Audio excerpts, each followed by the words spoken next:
నేను పిహెచ్డి చేయలేదు, కానీ చాలామంది పిహెచ్డీస్కి హెల్ప్ చేశాను, టాపిక్స్ సెలెక్ట్ చేసుకోవడంలోనూ, లేకపోతే వాళ్ళ లాంగ్వేజ్ని కరెక్ట్ చేసి పిహెచ్డికి కొన్ని అంటే సైటేషన్స్ అని, కొన్ని పద్ధతులని, చాప్టర్ డివిజన్ అని ఉంటుందన్నమాట. Because I'm skilled in language and communications, both in writing and speaking.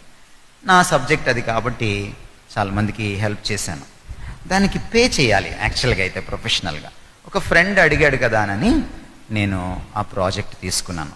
12 పిహెచ్డీస్కి నేను హెల్ప్ చేస్తే, ఈ మధ్యలో హెల్ప్ చేసిన వాళ్ళు పాపం ఆ పిహెచ్డీస్ తీసుకొచ్చిన వాడి దగ్గర డబ్బులు తీసేసుకున్నారు.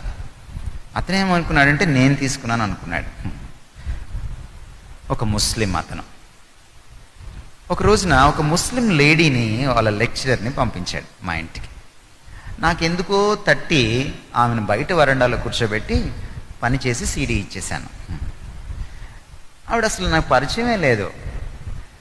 మెట్లు దిగి వెళ్ళిపోతూ ఎప్పటి నుంచో పరిచయం ఉన్నట్టుగా బాయ్ చెప్తుంది.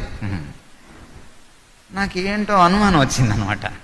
ఇదేంటి ఎప్పటి నుంచో పరిచయం ఉన్నట్టు బాయ్ చెప్తుంది ఏంటి, సరేలే అనుకొని లోపలికి వచ్చేసాను. మళ్ళీ ఇంకోసారి షీ కేమ్ అగైన్. మూడోసారి ఏం చేసిందంటే అప్పుడు కూడా బయటే కూర్చోబెట్టాను. మూడోసారి కాల్ చేయడం మొదలుపెట్టింది నెమ్మదిగా. And one day she proposed and then I rejected. ఆ తర్వాత ఒక 15-20 రోజులు అయిన తర్వాత ఆవిడ ఫోన్ చేసి ఏడవడం మొదలుపెట్టింది. సార్ ఐఎమ్ సారీ, మీరు ఎవరో తెలియక నేను ఈ పిచ్చి పని చేశాను. యాక్చువల్గా నేను సీడీల కోసం రాలేదు సార్, మా సార్ మిమ్మల్ని ట్రాప్ చేయమని పంపించారు.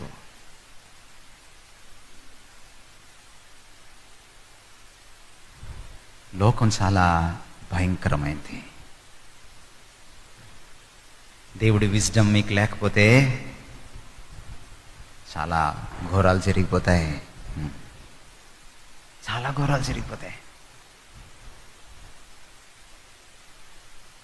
టెంప్టేషన్, అపవాది తీసుకొచ్చేటువంటి శోధన చాలాసార్లు వ్యూహాత్మకంగా ఉంటుంది, బోయేవాడి వలలా ఉంటుంది, చిక్కుకుపోతాం.